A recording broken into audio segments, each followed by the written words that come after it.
Graça, povo de Deus,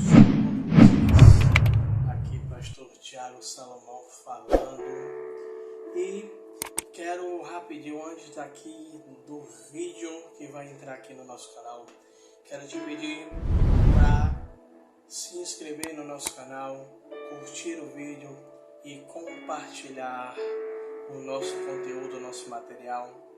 Você que ainda não é inscrito, se inscreva no nosso canal para nos ajudar a crescer dentro do YouTube e também levar as mensagens diárias do nosso canal para o máximo de pessoas possível.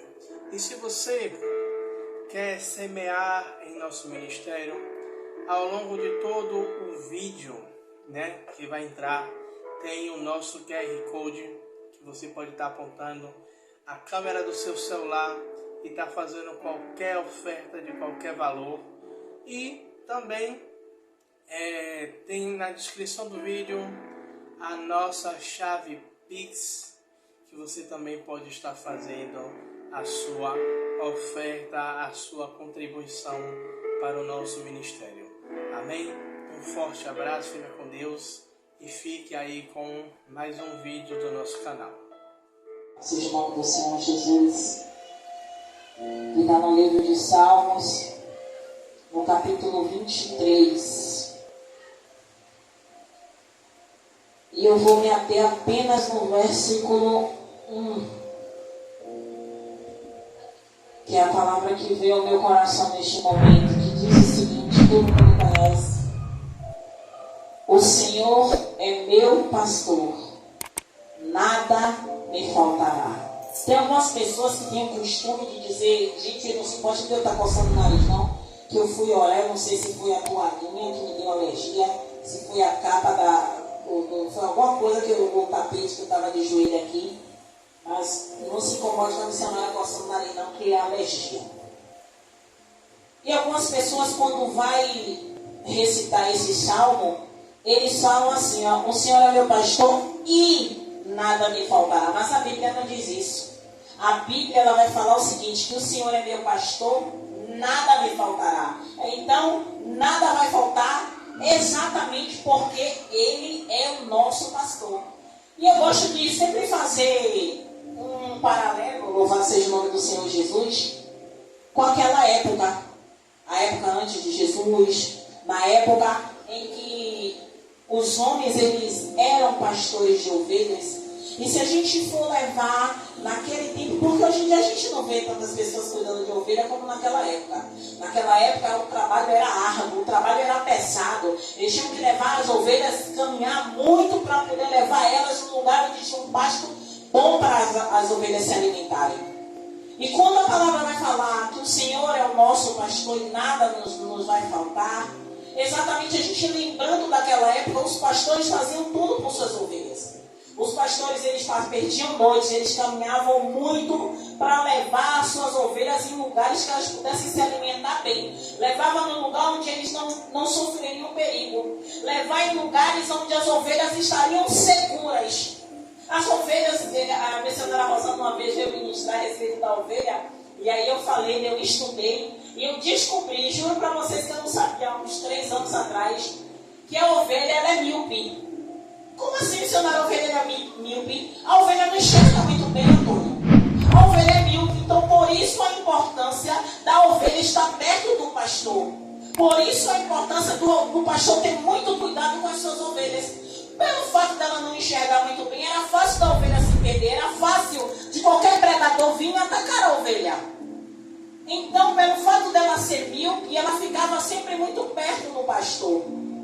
E aí, quando eu fui estudar, que eu comecei a ler, até eu me lembro que o pastor Tiago se acabou na risada, falando que a ovelha míope, e além de ser míope, no dia que eu ministrei a respeito disso, quando a ovelha era desobediente e ela queria ir para longe do pastor, e o pastor trazia ela a primeira vez, na segunda vez que ela fugia, o pastor quebrava um dos membros dela, ou uma pata da frente ou uma pata de trás, para ela lembrar que ela não deveria fugir mais.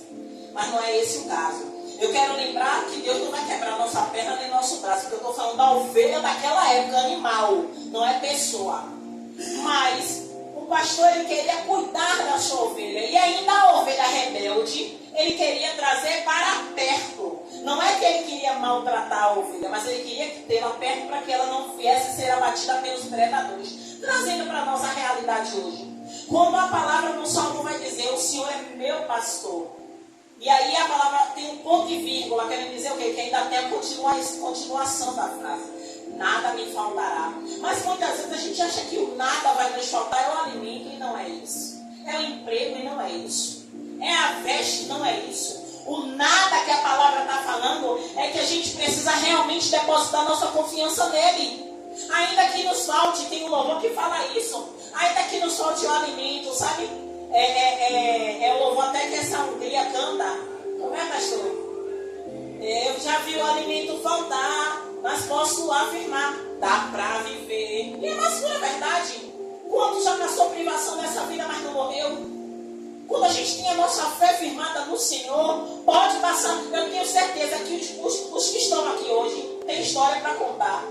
Se Deus não tivesse na vida da gente, a gente tinha perecido, tinha feito uma loucura, sabe? Mas Deus, Ele sempre está mostrando a cada um de nós, eu ainda estou no barco, eu estou falando também, porque eu não estou daqui. Eu ainda estou no barco, ainda que tudo que você esteja vendo seja trevas, como os discípulos do Senhor Jesus, eles estavam dentro do barco, porque tem duas situações. Uma, Jesus está no barco dormindo, mas a outra, Jesus não está no barco não, igreja. A hora que vem o vento, Jesus não está no barco não. Jesus não está perto deles não. Eles começam a se desesperar. Por quê? Porque está a tempestade, está tudo acontecendo. E eles começam a ficar desesperados e avistam alguém vindo no meio do mar. Um olhar para o outro e começa a desesperar e dizer, é um fantasma. Por quê? Porque ficaram desesperados. Mas sabe o que eu te digo nisso? Ainda que tudo esteja dizendo a você, não vai dar certo, Deus não está nesse negócio e Deus está falando isso comigo, porque eu perguntei a Ele nesse instante algo e Ele está me respondendo por mim mesma. E eu vou me ouvir depois. Ainda que tudo pareça que vai dar errado, Ele está dizendo, eu posso até não estar no barco, mas na hora do desespero eu estou para te socorrer. Porque quando Pedro pergunta a Ele, mestre, se és tu, o pastor Tiago que fala bonito, deixa-me ter contigo. E ele diz, venha. Eu não quero nem falar da parte que Pedro afundou. Porque Pedro estava distante de Jesus, sim ou não? Estava distante de Jesus. Mas quando ele grita, mestre, onde é que Jesus está pegando ele? Perto dele. Jesus estava perto, então não tem questão de distância. A situação pode estar tudo dando errado para você, se você estiver fiel a Ele. Porque o importante é você ser fiel, igreja. Não tem como você clamar. Ele tem. Você pode clamar pela misericórdia, Ele vai fazer. Sabe que não depende de nós, é o amor dele todos os dias. Mas eu vou lhe dizer uma coisa, você está na fidelidade. Quando você está, sabe, o nível não é no nível alto não, é no nível de busca. Não é nem dizer que você está lá em cima, não, é de busca. E ó, se humilhando, Senhor, eu não sou nada. Senhor, todas as vezes que eu me olho, eu vejo coisas ruins em mim. Aí você está no nível que Ele quer. Porque quando a gente acha que a gente é alguma coisa, a gente não é nada. Mas quando a gente vê que a gente, cada dia mais a gente bota a cara no pó e diz, pai, eu não sou nada. Pai, eu estou vendo um monte de defeito em mim. É assim que Ele quer. Aí Ele diz, está alinhado comigo. Está alinhado comigo. E aí Ele vem e te dá a mão e tira você. Resolve a sua situação. Resolve a sua vida.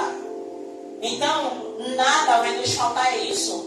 Ah, está faltando um alimento? Hoje não tenho alimento, mas eu creio no Deus que eu sirvo, que não vai ser por muito tempo. Ah, está faltando emprego? Tem propósito nessa falta de emprego? Se não tiver, Ele vai abrir uma porta de excelência para a minha vida.